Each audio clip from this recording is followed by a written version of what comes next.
Hello and welcome to Finance House. Today we're setting sail back in time, not just across the ocean, but through the centuries. Our destination? The vibrant, bustling, and impossibly rich Republic of Venice during the Renaissance. Forget what you think you know about Wall Street and Silicon Valley for a moment. The real story of modern finance, the DNA of our global economy, wasn't forged in skyscrapers of steel and glass, but in the stone palazzos and crowded marketplaces along these very canals. This is the story of the forgotten bankers of Venice, the medieval merchants who, through necessity and sheer genius, invented modern capitalism. Imagine a world without instant bank transfers, without stock markets, without even a standardized way to know if your business was profitable. This was the world before the Venetians. They were more than just traders. They were innovators, risk-takers, and the architects of a financial revolution. Their city, a powerful maritime republic, was the gateway between East and West, a crossroads of silk, spices, and groundbreaking ideas. It was here, amidst the haggling for pepper and the unloading of treasures from distant lands, that the foundations of our economic world were laid, one transaction at a time. Our journey begins with a surprisingly simple but revolutionary concept: double-entry bookkeeping. Before this, accounting was chaos. Merchants kept messy, single-entry logs, making it nearly impossible to get a clear picture of their financial health.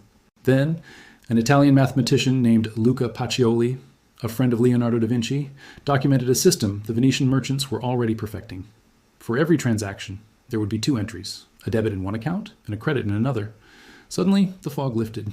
A merchant could see with absolute clarity his assets, his liabilities, his profits, and his losses. It was like switching from a blurry sketch to a high-definition photograph. This system of debits and credits balancing to zero wasn't just about organizing numbers. It was a tool for analysis, for strategy, for building empires. It allowed merchants to make smarter decisions, secure loans, and attract partners. It was the birth of financial transparency, and it changed everything. But tracking money was only half the battle. How do you fund a perilous, year-long voyage to the Far East? No single merchant, no matter how wealthy, could shoulder that risk alone. If the ship sank, they'd be ruined. The Venetians devised an elegant solution: the colleganza, a forerunner to the modern limited partnership. A traveling merchant would partner with a sedentary capitalist who stayed in Venice. The capitalist would provide the majority of the funds, while the traveling partner would manage the voyage and the trade. When the ship returned, laden with goods, they would split the profits, typically with the investor taking 3/4 and the traveler 1/4. This brilliant structure mobilized vast amounts of capital, diversified risk, and allowed people from different walks of life to invest in global trade. It was the seed from which joint stock companies and the entire concept of public investment would eventually grow. With so much money flowing, the need for sophisticated banking became critical. The word bank itself comes from the Italian word banca, meaning bench, referring to the tables money changers used in the marketplaces. But Venetian bankers did far more than just change currencies. They became masters of credit. They developed bills of exchange, which were essentially IOUs that could be traded and used as a form of payment. This meant a merchant in Venice could buy goods from a trader in Constantinople without physically shipping chests of gold and silver across dangerous seas. This abstraction of money, turning a physical asset into a transferable promise, was a monumental leap. It lubricated the gears of commerce, making trade faster, safer, and more efficient than ever before.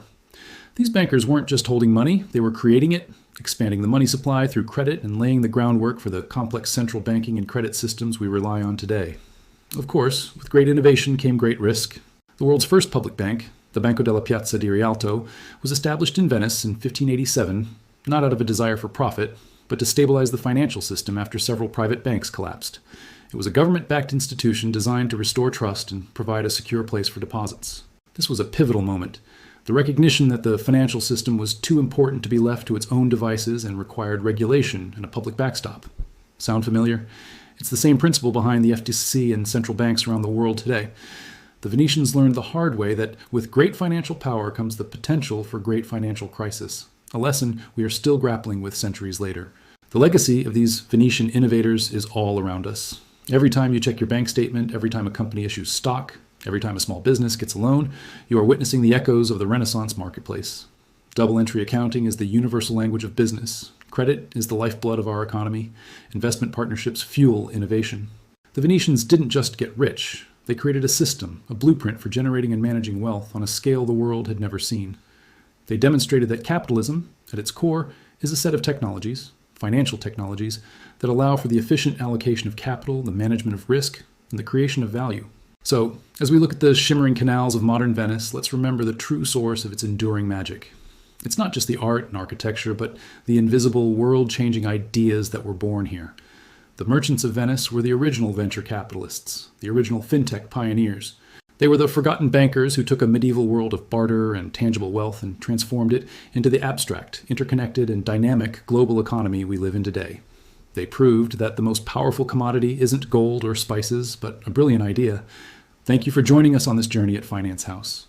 If you found this dive into financial history as fascinating as I did, please give this video a like. And consider subscribing to our channel for more stories about the hidden forces that shape our world. We'll see you in the next one.